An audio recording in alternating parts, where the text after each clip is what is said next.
The Scarlet Letter. By Nathaniel Hawthorne. Chapter 4. The Interview. After her return to the prison, Hester Prynne was found to be in a state of nervous excitement, that demanded constant watchfulness, lest she should perpetrate violence on herself, or do some half-frenzied mischief to the poor babe. As night approached, it proving impossible to quell her insubordination by rebuke or threats of punishment, Master Brackett, the jailer, thought fit to introduce a physician. He described him as a man of skill in all Christian modes of physical science, and likewise familiar with whatever the savage people could teach in respect to medicinal herbs and roots that grew in the forest.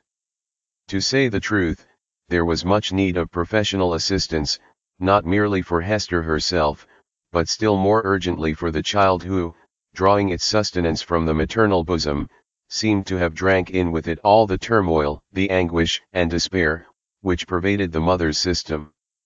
It now arrived in convulsions of pain, and was a forcible type, in its little frame, of the moral agony which Hester Prynne had borne throughout the day. Closely following the jailer into the dismal apartment, appeared that individual, of singular aspect whose presence in the crowd had been of such deep interest to the wearer of the Scarlet Letter. He was lodged in the prison, not as suspected of any offense, but as the most convenient and suitable mode of disposing of him, until the magistrates should have conferred with the Indian sagamores respecting his ransom. His name was announced as Roger Chillingworth. The jailer, after ushering him into the room, remained a moment, marvelling at the comparative quiet that followed his entrance, for Hester Prynne had immediately become as still as death, although the child continued to moan. "Prithee, friend, leave me alone with my patient," said the practitioner. "Trust me, good jailer, you shall briefly have peace in your house, and, I promise you, Mistress Prynne shall hereafter be more amenable to just authority than you may have found her heretofore." "Nay, if your worship can accomplish that," answered Master Brackett, "I shall own you for a man of skill, indeed. Verily, the woman hath been like a possessed one, and there lacks little that I should take in hand, to drive Satan out of her with stripes." The stranger had entered the room with the characteristic quietude of the profession to which he announced himself as belonging. Nor did his demeanor change when the withdrawal of the prison keeper left him face to face with the woman, whose absorbed notice of him, in the crowd, had intimated so close a relation between himself and her. His first care was given to the child, whose cries, indeed, as she lay writhing on the trundle bed, made it a peremptory necessity to postpone all other business to the task of soothing her. He examined the infant carefully, and then proceeded to unclasp a leathern case, which he took from beneath his dress. It appeared to contain medical preparations, one of which he mingled with a cup of water. "My old studies in alchemy," observed he, "and my sojourn, for above a year past, among a people well versed in the kindly properties of simples, have made a better physician of me than many that claim the medical degree. Here, woman. The child is yours, she is none of mine, neither will she recognize my voice or aspect as a father's. Administer this draught, therefore, with thine own hand." Hester repelled the offered medicine, at the same time gazing with strongly marked apprehension into his face. "Wouldst thou avenge thyself on the innocent babe?" whispered she. "Foolish woman!" responded the physician, half coldly, half soothingly. "What should ail me to harm this misbegotten and miserable babe? The medicine is potent for good, and were it my child, yet, mine own, as well as thine, I could do no better for it." As she still hesitated, being, in fact, in no reasonable state of mind, he took the infant in his arms, and himself administered the draught. It soon proved its efficacy, and redeemed the leech's pledge.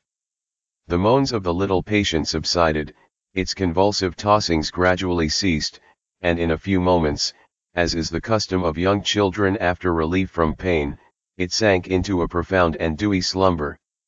The physician, as he had a fair right to be termed, next bestowed his attention on the mother. With calm and intense scrutiny, he felt her pulse, looked into her eyes a gaze that made her heart shrink and shudder, because so familiar, and yet so strange and cold, and, finally, satisfied with his investigation, proceeded to mingle another draught. "I know not Lethe nor Nepenthe," remarked he, "but I have learned many new secrets in the wilderness, and here is one of them, a recipe that an Indian taught me, in requital of some lessons of my own, that were as old as Paracelsus. Drink it. It may be less soothing than a sinless conscience. That I cannot give thee. But it will calm the swell and heaving of thy passion, like oil thrown on the waves of a tempestuous sea." He presented the cup to Hester, who received it with a slow, earnest look into his face, not precisely a look of fear, yet full of doubt and questioning as to what his purposes might be. She looked also at her slumbering child. "I have thought of death," said she, "have wished for it, would even have prayed for it, were it fit that such as I should pray for anything. Yet, if death be in this cup, I bid thee think again, ere thou beholdest me quaff it. See. It is even now at my lips." "Drink, then," replied he, still with the same cold composure. "Dost thou know me so little, Hester Prynne? Are my purposes wont to be so shallow? Even if I imagine a scheme of vengeance, what could I do better for my object than to let thee live, than to give thee medicines against all harm and peril of life, so that this burning shame may still blaze upon thy bosom?" As he spoke, he laid his long forefinger on the scarlet letter, which forthwith seemed to scorch into Hester's breast, as if it had been red hot. He noticed her involuntary gesture, and smiled. "Live, therefore, and bear about thy doom with thee, in the eyes of men and women, in the eyes of him whom thou didst call thy husband, in the eyes of yonder child. And, that thou mayest live, take off this draught." Without further expostulation or delay, Hester Prynne drained the cup, and, at the motion of the man of skill, seated herself on the bed, where the child was sleeping, while he drew the only chair which the room afforded, and took his own seat beside her. She could not but tremble at these preparations, for she felt that, having now done all that humanity, or principle, or, if so it were, a refined cruelty, impelled him to do for the relief of physical suffering, he was next to treat with her as the man whom she had most deeply and irreparably injured. "Hester," said he, "I ask not wherefore, nor how thou hast fallen into the pit, or say, rather, thou hast ascended to the pedestal of infamy on which I found thee. The reason is not far to seek. It was my folly, and thy weakness. I, a man of thought, the bookworm of great libraries, a man already in decay, having given my best years to feed the hungry dream of knowledge, what had I to do with youth and beauty like thine own? Misshapen from my birth hour, how could I delude myself with the idea that intellectual gifts might veil physical deformity in a young girl's fantasy? Men call me wise. If sages were ever wise in their own behoof, I might have foreseen all this.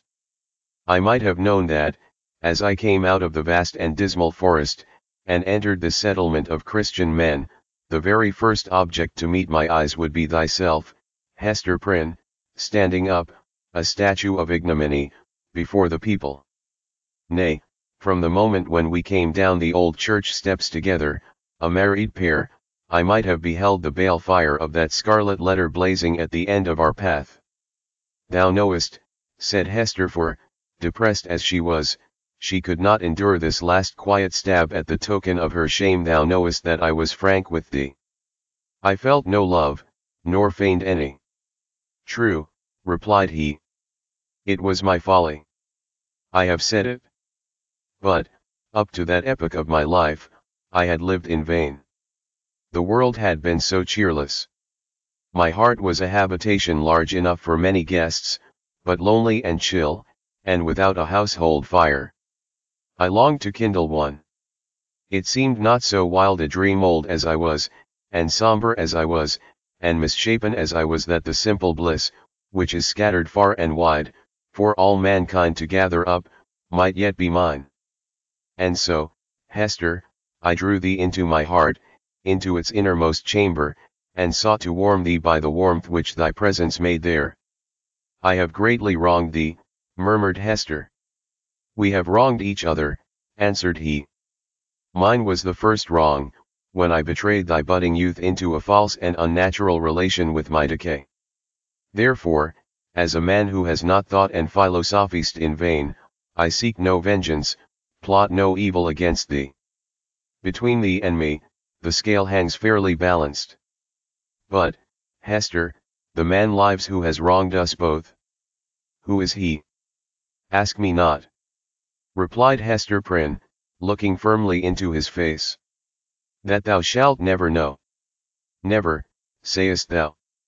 Rejoined he, with a smile of dark and self-relying intelligence. Never know him.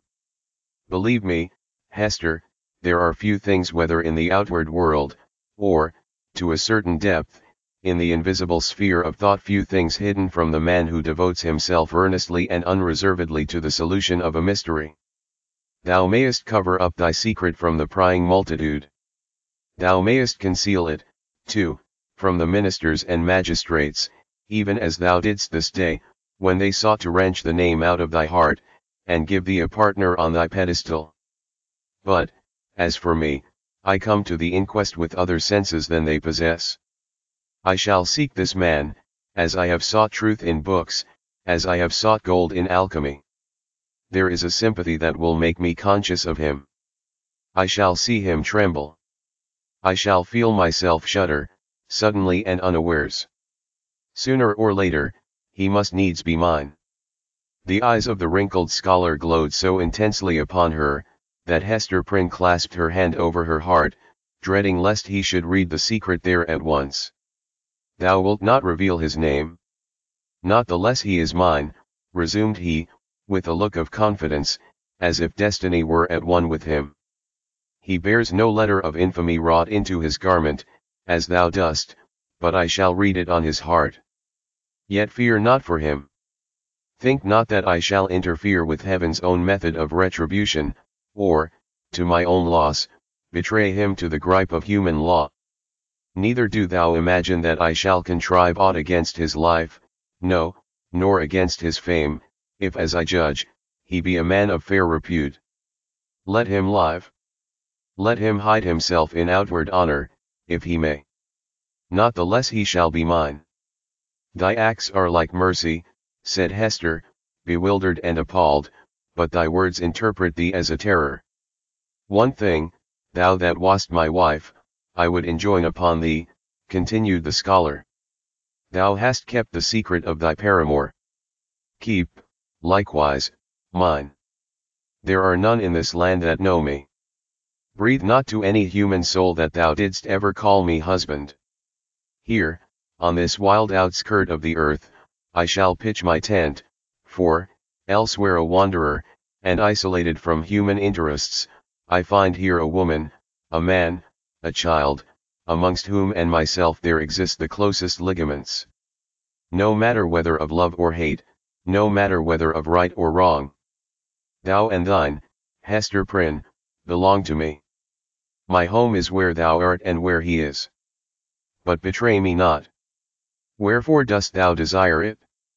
Inquired Hester, shrinking, she hardly knew why, from this secret bond. Why not announce thyself openly, and cast me off at once? It may be, he replied, because I will not encounter the dishonor that besmirches the husband of a faithless woman. It may be for other reasons. Enough, it is my purpose to live and die unknown. Let, therefore, thy husband be to the world as one already dead, and of whom no tidings shall ever come. Recognize me not, by word, by sign, by look. Breathe not the secret, above all, to the man thou wottest of. Shouldst thou fail me in this, beware. His fame, his position, his life will be in my hands. Beware. I will keep thy secret, as I have his, said Hester. Swear it, rejoined he. And she took the oath. And now, Mistress Prynne, said old Roger Chillingworth, as he was hereafter to be named, I leave thee alone, alone with thy infant and the scarlet letter.